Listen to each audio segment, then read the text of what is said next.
Retour en direct ici aux Olympiades des métiers à Bordeaux-Lac pour la 44e édition et on va évoquer désormais la maintenance, le pôle maintenance avec nos deux invités. Merci d'être là. Alors il y a Céline Perraudin, c'est ça? Oui, tout à fait. Bonjour. Et puis Laurence Magnin.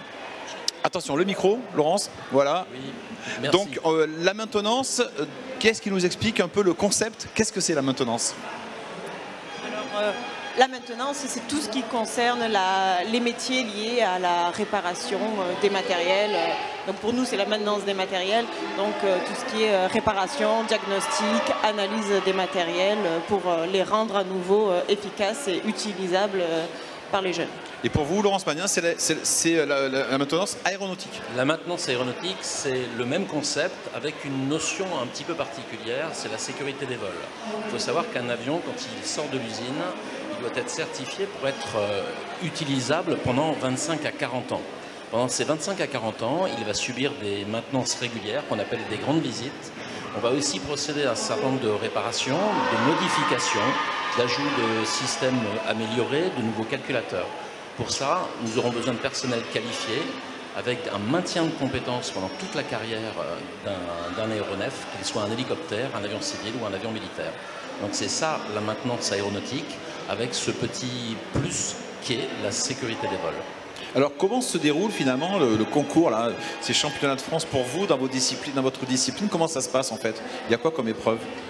Alors nous, c'est la maintenance des matériels, c'est sur 4 secteurs d'activité. Il y a les matériels qui sont liés au domaine agricole, la partie travaux publics, la partie manutention et le matériel d'espace vert. Du coup, les jeunes qui passent en compétition sur ces matériels sont des jeunes qui ont une spécialité dans un des domaines, mais dans tous les cas, au niveau de la compétition, ils passent sur l'ensemble des 4 secteurs, ce qui est une difficulté notamment pour eux.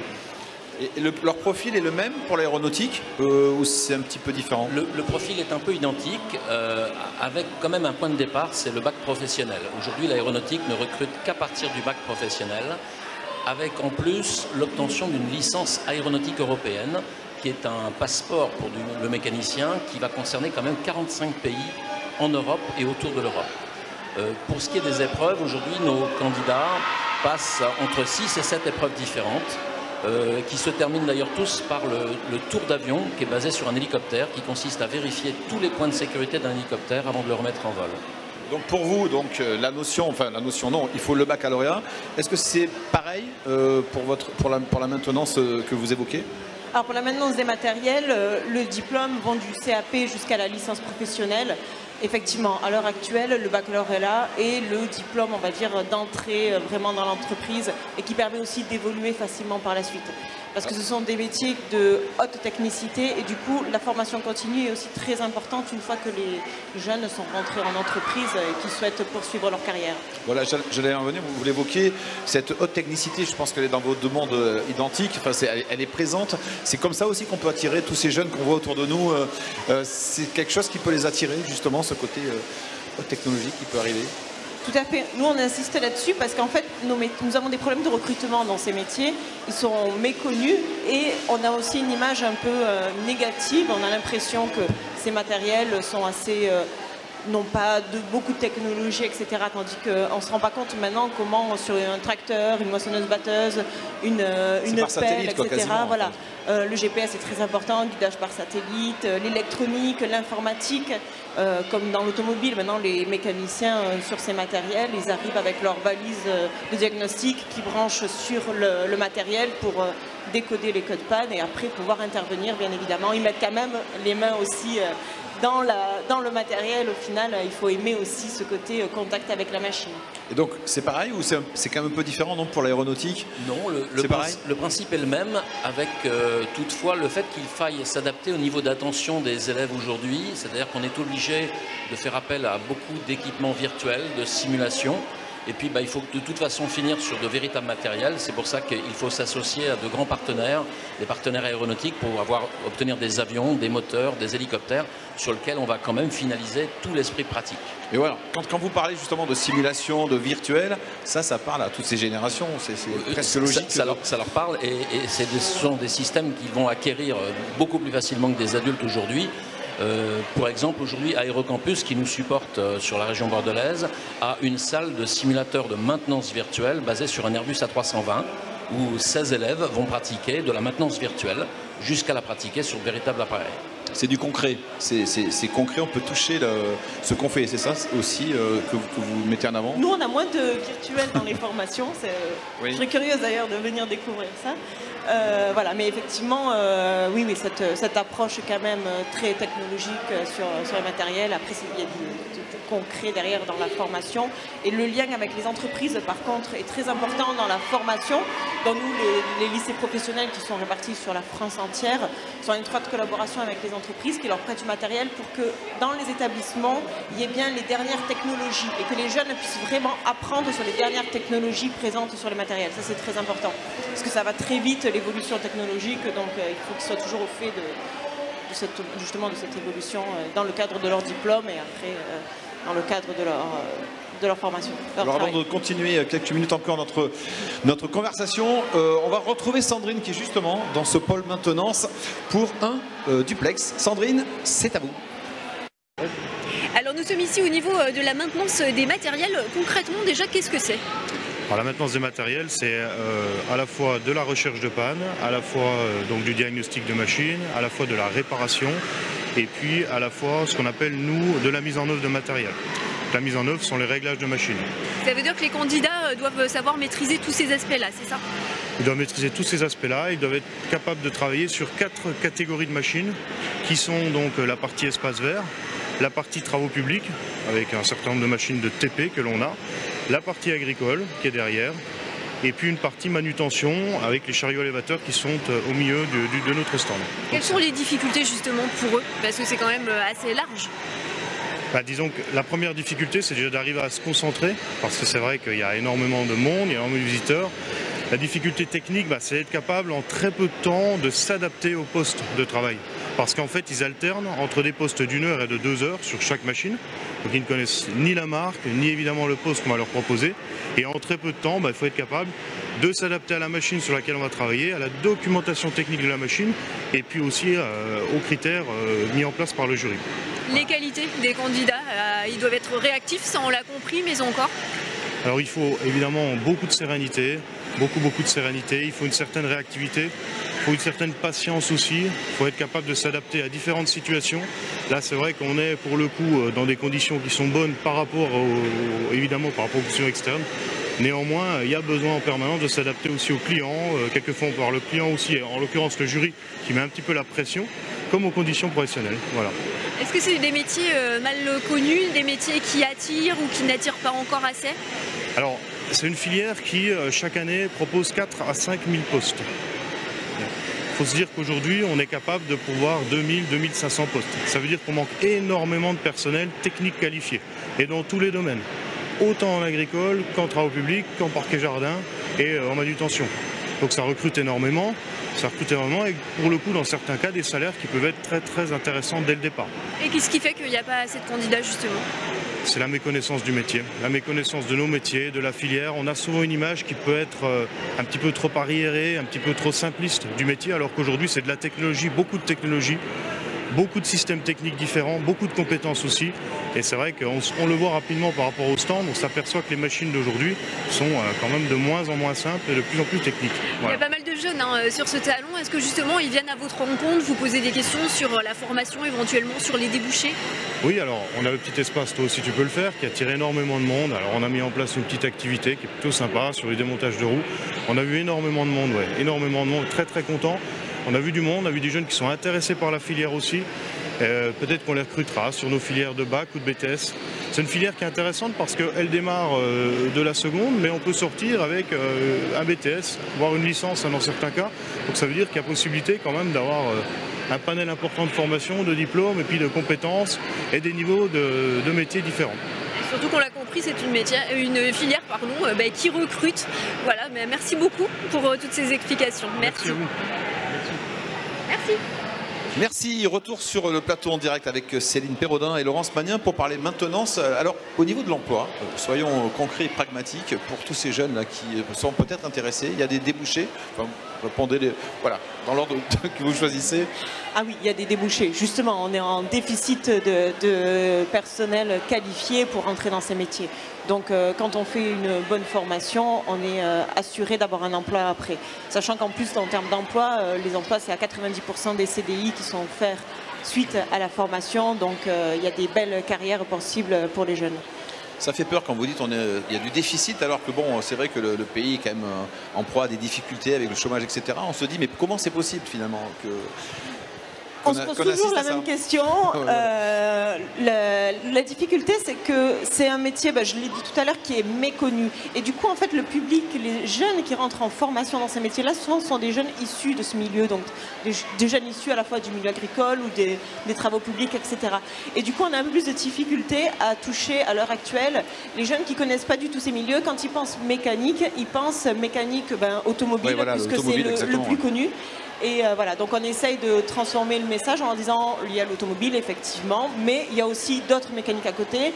Il y a beaucoup de technologie du coup, justement, c'est pour ça qu'on insiste sur ce terme, sur ces matériels, encore plus qu'en automobile. Donc réfléchissez bien, il y a des belles perspectives de carrière, d'emploi, et comme il était dit sur la personne qui a présenté le stand tout à l'heure, de salaire également, parce que la loi de l'offre et la demande fait qu'à l'heure actuelle, les personnes qui rentrent dans ces métiers-là ont des salaires très bons, puisque justement ils sont très recherchés. Et vous devez combattre des préjugés, c'est ça aussi, on le sent, parce que la personne qui était, qui dit oui, non, mais arriéré, etc. Il y a ce côté qu'il faut combattre en permanence, et c'est quelque chose qui ressort dans tous les métiers finalement, de se dire mais non, voilà, c'est un métier noble, il n'y a pas de souci, vous devez aussi vous convaincre à chaque fois par rapport à ça. Voilà, et il y a le préjugé aussi de métier d'homme. Donc on cherche également à ouvrir et à recruter des femmes dans ces métiers. Sur notre compétition, là, sur les 13 candidats que nous avons une femme. Donc on est très fiers qu'elle soit en compétition. C'est la première fois que dans les compétitions Olympiades des métiers, on a la chance d'avoir une fille qui est en compétition. Donc voilà, et c'est justement, à l'heure actuelle, dans les ateliers, il n'y a que 2% de femmes, et pourtant ce sont maintenant des métiers qui sont vraiment ouverts aux femmes également. Il n'y a pas de difficulté particulière du fait d'être une femme pour accéder à ces métiers. On pense souvent au port de charges lourdes, etc. Mais maintenant, il y a des aides, on va dire, au déplacement des poids importants dans les ateliers, donc il n'y a plus de contraintes particulières. Donc on incite vivement les femmes intéressées par la mécanique et par ces métiers à ne pas hésiter à postuler dans les entreprises et dans les formations au préalable.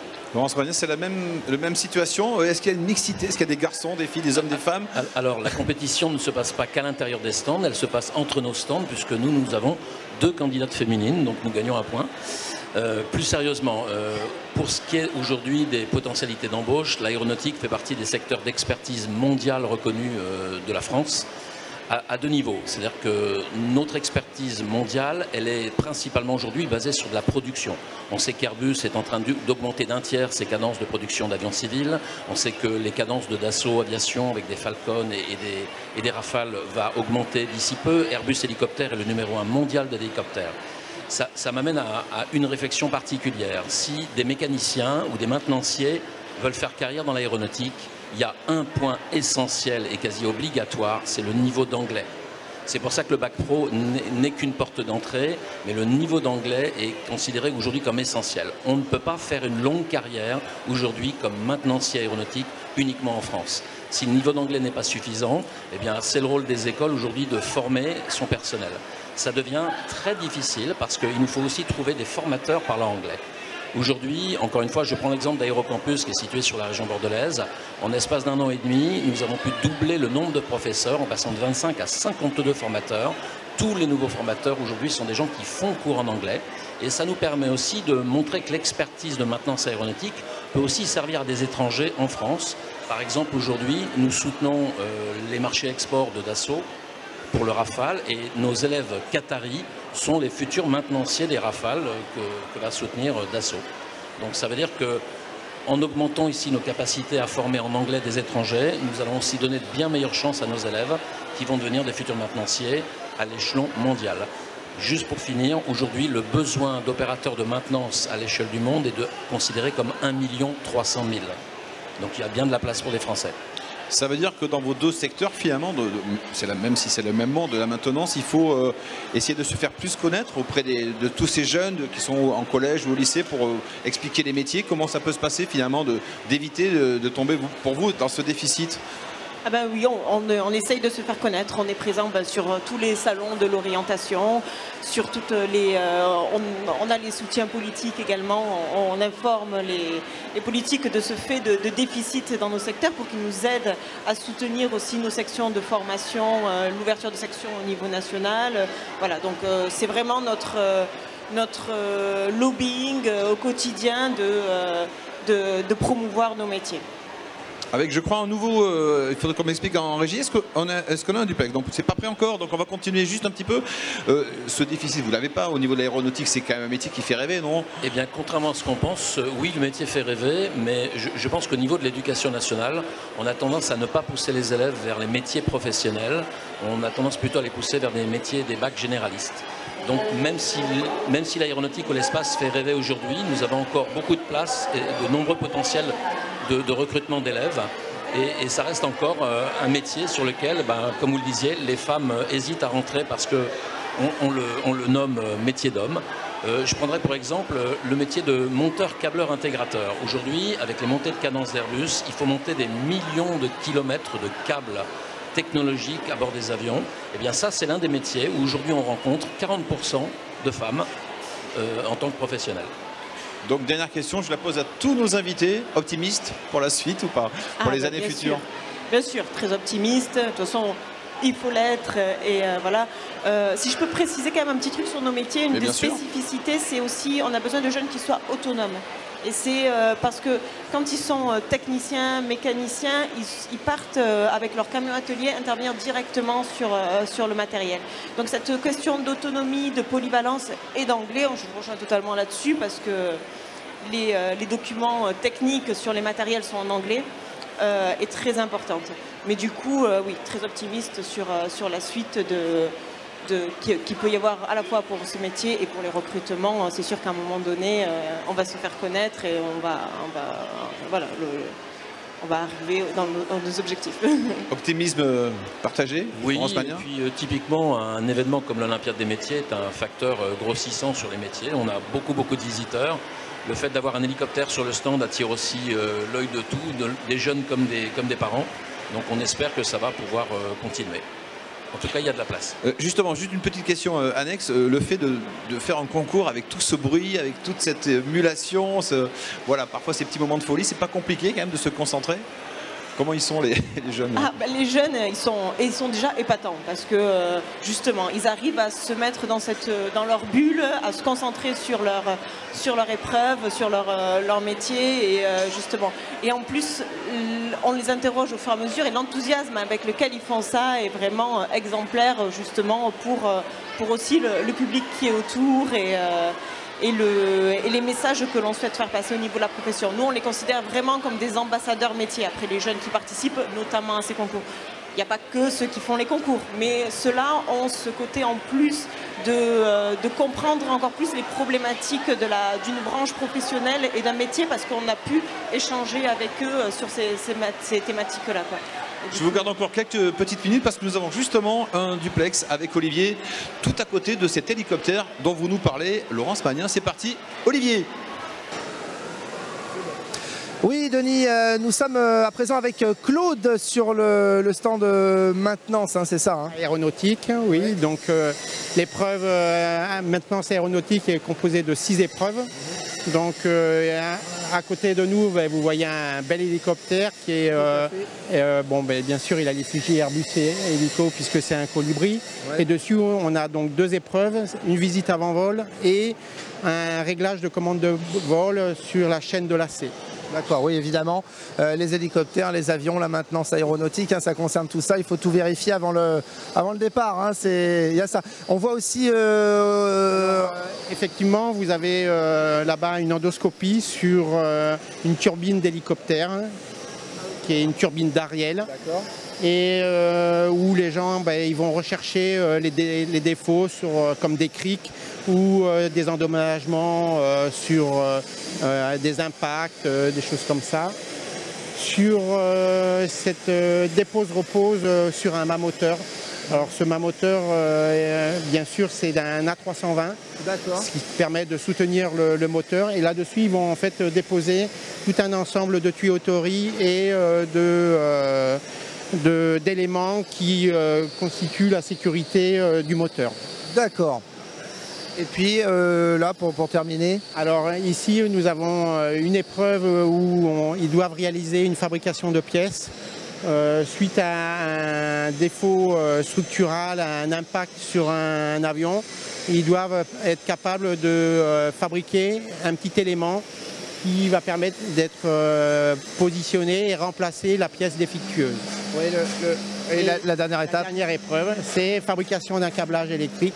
Là aussi, ils doivent être capables d'intervenir sur un câblage pour faire une réparation. Oui, là aussi, évidemment, la maintenance aéronautique, ce sont des métiers variés, hein, divers et variés. Tout à fait, et pour cela, les gens, effectivement, ils ont une formation pour un bac technique et une mention complémentaire, certains un BTS, et ça leur permet en fait de travailler sur tout ce qui est maintenance. Oui, alors les candidats viennent de toute la France, mais on rappelle que le Sud-Ouest et l'Aquitaine est bien fourni dans ce secteur. L'Aquitaine était un gros secteur. L'Aquitaine, Toulouse et la région PACA aussi avec Airbus hélicoptère, parce qu'on est sur un hélicoptère. Très bien, merci, on ne vous dérange pas plus et bon courage encore à tous ces candidats. Merci Olivier, merci à votre invité. Si on peut faire un tour en hélicoptère, ça serait avec plaisir, mais je crois que c'est un peu compliqué, non, de faire de l'hélicoptère dans une salle comme ça. Peut-être dans les films américains, ils s'en font, mais bon, ici on n'en fera pas. Merci beaucoup, en tous les cas, d'être venu nous expliquer un petit peu le secteur de la maintenance. Merci, et puis on croise les doigts pour que tout se passe bien, il n'y a pas de raison. Merci beaucoup. Merci à vous.